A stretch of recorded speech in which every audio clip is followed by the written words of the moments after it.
Hello आप सभी बच्चों को बहुत बहुत नमस्कार। नर्सिंग गुरुकुल के इस अमेजिंग से प्लेटफॉर्म पर मैं सिद्धार्थ आप सभी बच्चों को बहुत बहुत स्वागत करता हूं। अगर आप भी 2025 में यूपी से बीएससी नर्सिंग, एमएससी नर्सिंग या फिर पोस्ट बेसिक बीएससी नर्सिंग का कोई भी कोर्स करने जा रहे हो और अपना एंट्रेंस एग्जाम का फॉर्म फिल करने जा रहे हो, तो फॉर्म फिल करने से पहले ये वीडियो ध्यान से ज़रूर देखना, क्योंकि हो सकता है कुछ आप ऐसी गलतियाँ कर जाओ फॉर्म को भरते टाइम जो बाद में आपके लिए दिक्कत परेशानी खड़ी कर दे। और इस वीडियो में हम ये भी बात करने वाले हैं कि कौन कौन से डॉक्यूमेंट आपके एग्ज़ाम फॉर्म को भरते टाइम लगेंगे और कौन कौन सी ऐसी गलतियां हैं जो आपको नहीं करनी है। कंप्लीट इन्फॉर्मेशन के साथ इसी वीडियो में आपको सारी चीज़ें बताने वाले हैं। चैनल पे नए हो तो चैनल को सब्सक्राइब ज़रूर करना, तो चैनल को सब्सक्राइब कर लेना और डिस्क्रिप्शन बॉक्स में एक व्हाट्सएप ग्रुप का लिंक दिया गया है, उस व्हाट्सएप ग्रुप को ज्वाइन कर लेना, ताकि इन फ्यूचर जितनी भी अपडेट्स, जितनी भी नई नई जानकारियाँ आए आपको सारी की सारी मिलती रहें। और उस व्हाट्सएप ग्रुप में जितने भी बच्चे हैं सारे के सारे यूपी से बीएससी नर्सिंग करने वाले हैं और वो भी एंट्रेंस एग्जाम आपकी तरह ही देने वाले हैं। तो चलिए ज़्यादा टाइम बर्बाद ना करते, वन बाय वन करके हम सारी चीज़ें डिस्कस करते हैं। और ये चीज़ तो आपको पता चली गई होगी अब तक कि आपका फॉर्म 24 से 26 अप्रैल तक भरे जाने वाले हैं। 19 से 26 अप्रैल तक आपका करेक्शन विंडो ओपन रहेगी। 14 मई को आपका एडमिट कार्ड आएगा। एंट्रेंस एग्जामिनेशन की जो डेट है वो 21 मई बताई गई है।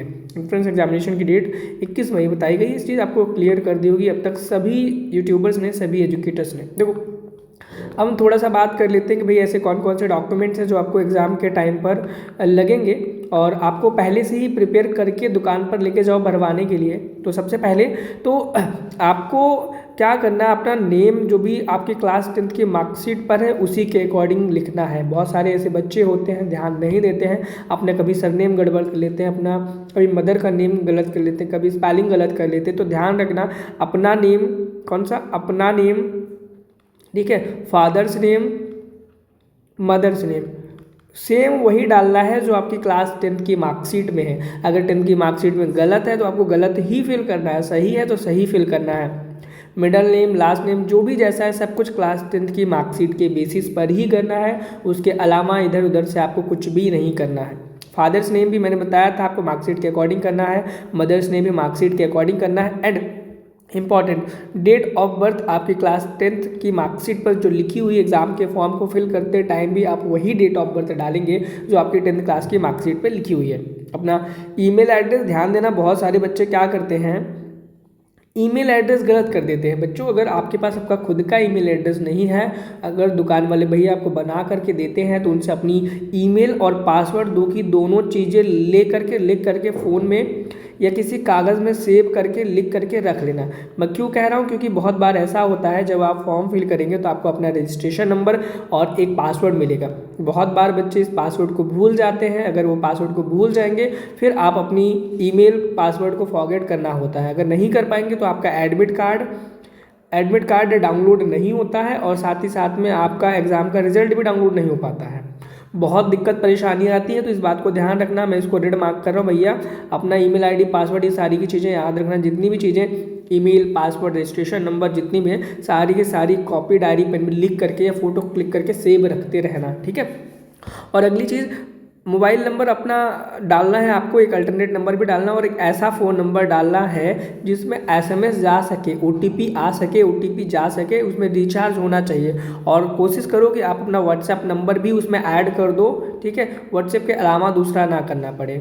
उसके बाद आपको अपना कैटेगरी सर्टिफिकेट भी लगाना पड़ेगा और सब कैटेगरी भी आपको अपनी अटैच करनी पड़ेगी, यानी कि सब कैटेगरी भी उसमें मेंशन होनी चाहिए। तो ये ऐसे डॉक्यूमेंट्स थे जिन डॉक्यूमेंट्स की आपको रिक्वायर्ड थी फॉर्म के फिलिंग के टाइम पे। और याद रखना, फ़ोटो आपको लगेगा, क्या लगेगा, फ़ोटो लगेगी आपको। और ध्यान रहे, जो फ़ोटो आप अपने फॉर्म फिलिंग के टाइम पर लगा रहे हो वही फॉर्म फ़ोटो आपको एग्ज़ाम के टाइम पर भी आपके पास होनी चाहिए, काउंसलिंग के टाइम पे भी आपकी वही फ़ोटो होने चाहिए। इस बात को भी ध्यान रखें। सेकेंड चीज़ जो बच्चे गलतियाँ करते हैं, क्या करते हैं वो कि बैंक डिटेल्स, क्या होता है जब आप अपना फॉर्म फिल करोगे ना बच्चों, तो आपसे बैंक की डिटेल मांगी जाएगी। तो ध्यान देना, बैंक डिटेल में अगर आप दुकान से फॉर्म फिल करा रहे हो तो उनको बोलना भैया बैंक डिटेल्स मेरी ऐड करो, आप अपनी मत करना। और अपना पासबुक वगैरह जो भी आपके पास है, आपका अपना या फिर अपनी माता का, अपने पिता का, उसको ले करके जाना और अपने बैंक डिटेल्स खुद ही उनसे बोल करके ऐड करवाना।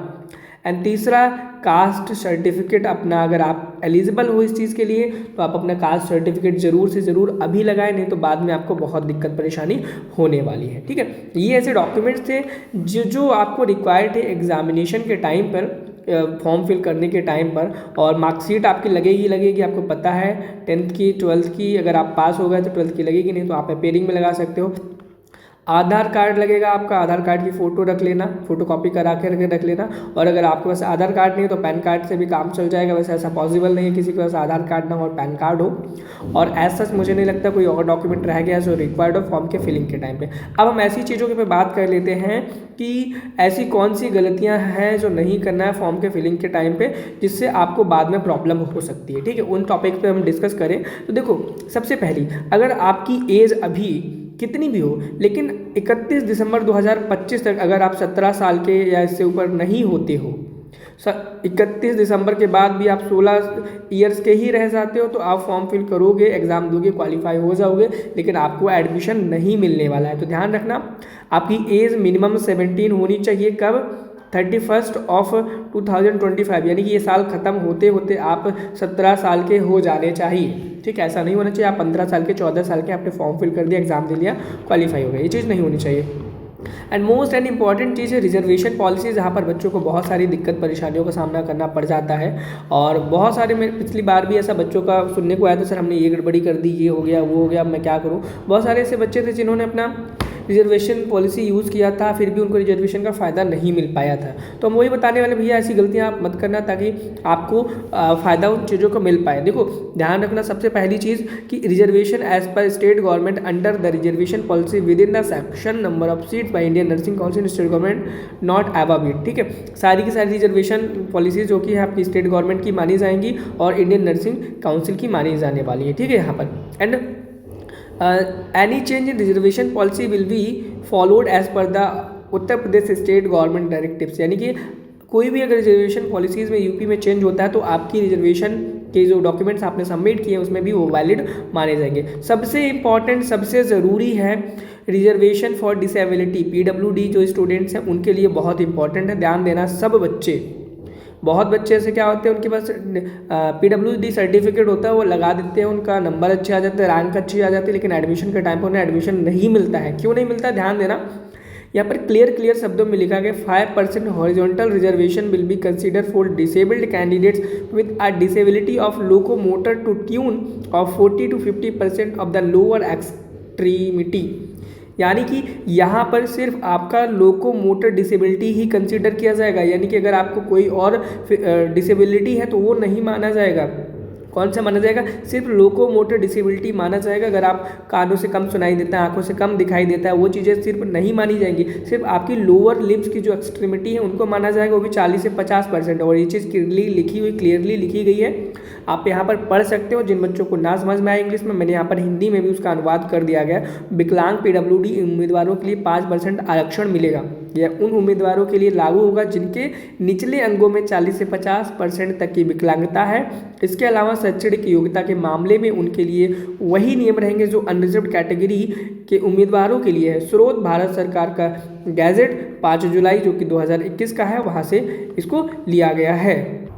बाकी मैं अगर आपको बता दूं, अगर आप BSc नर्सिंग 2025 के एंट्रेंस एग्जामिनेशन की तैयारी कर रहे हो और आपको प्रिपरेशन करने में दिक्कत आ रही है, तो आप हमारे इस व्हाट्सएप ग्रुप को ज्वाइन कर सकते हैं, BSc nursing entrance exam group, जिसमें आपके पहली चीज़ बहुत बढ़िया है ग्रुप, क्योंकि इसमें आपकी प्राइवेसी है। कोई भी स्टूडेंट एक दूसरे का नंबर नहीं देख सकता है, कम्युनिटी है, गर्ल्स के लिए अलग ग्रुप है, बॉयज़ के लिए अलग ग्रुप है, आप एक दूसरे को नहीं देख पाओगे। इससे ज्वाइन कर लो, डिस्क्रिप्शन बॉक्स में लिंक दिया गया है। साथ ही साथ में अगर आपको प्रिपरेशन करने में कोई दिक्कत परेशानी आ रही है, क्वेश्चन नहीं आपके पास, आपने कोई MCQs चैप्टर वाइज नहीं लगाया, मॉडल पेपर नहीं है, तो आप हमारी ये मिशन UP CNET वाली किताब को खरीद सकते हैं।